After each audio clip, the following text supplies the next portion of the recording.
Hi, I'm Jen and welcome back to CryptoVantage. Today we're going to be discussing the proof-of-stake consensus mechanism and comparing it to the proof-of-work consensus mechanism, which we spoke about in a previous video. If you find this video useful, give us a thumbs up, hit subscribe, and head on over to cryptovantage.com for more news, resources, and information.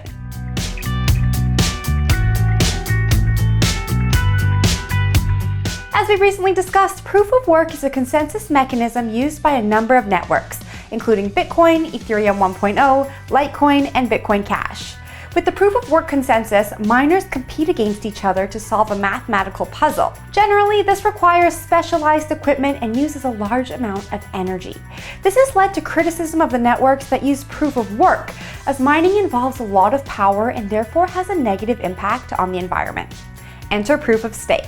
With proof of stake, any person can validate block transactions based on the number of tokens they hold, rather than computing power. Holding more tokens implies more validating power. In proof of stake, a validator needs to stake or lock in a certain amount of tokens native to that network to be considered. The network randomly chooses one of these validators to create blocks and confirm the ones that others have created. In exchange for securing the network, the validator, along with any delegators, receive a payout in the form of the asset they are staking in proportion to the amount held. Some proof-of-stake networks require a minimum amount of stake, either as a delegator or validator, while others don't. For example, you need at least 888 to delegate on Cardano, but there's no minimum to become a validator. And on Ethereum 2.0, you need 32 ETH to be a validator. The main benefit of the proof-of-stake consensus method is the ability to stake the asset and in return receive a payout in that asset in proportion to your stake.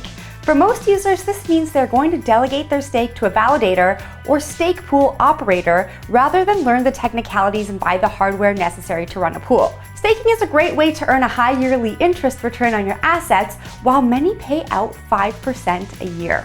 A validator or stake pool operator receives even more benefits than a delegator does, as they generally receive more of a payout than the delegator in exchange for doing more work. With proof of stake, each validator or pool becomes a node through which transactions can be processed, effectively increasing the throughput and network speed. One of the biggest benefits of a proof of stake consensus mechanism is the decreased environmental impact compared to proof of work.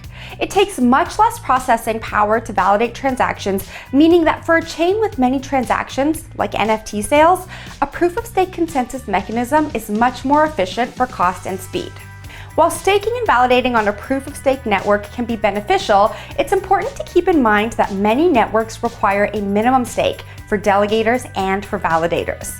In some cases, it's fairly negligible, but in other cases, it can mean a high barrier to entry.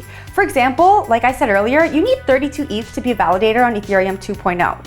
There are criticisms that this could lead to a more centralized crypto environment with large companies earning most of the rewards from staking. While not necessarily a bad thing for network security, many proof-of-stake blockchains have a lockup period after you stake. This means that once you stake your assets, there's a minimum amount of time you have to wait before you can have access to them. For example, staking on Polkadot has a 28-day lockup period once you end your delegation, while Terra has a 21-day period after you choose your delegation.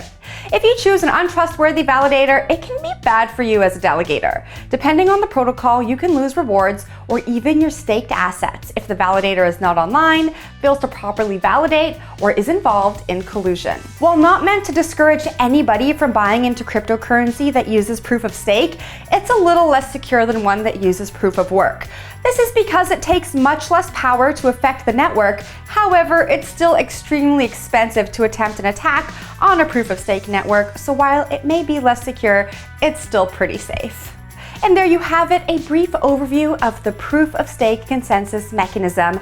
In our next Learn video, we'll look into blockchains that have transitioned into proof-of-stake, like Ethereum 2.0. Let me know in the comments section below if you think that more blockchains should adopt the proof-of-stake mechanism or move to other blockchain consensus mechanisms. If you found today's video useful, give us a thumbs up, hit subscribe, and head on over to cryptovantage.com for more news, resources, and information.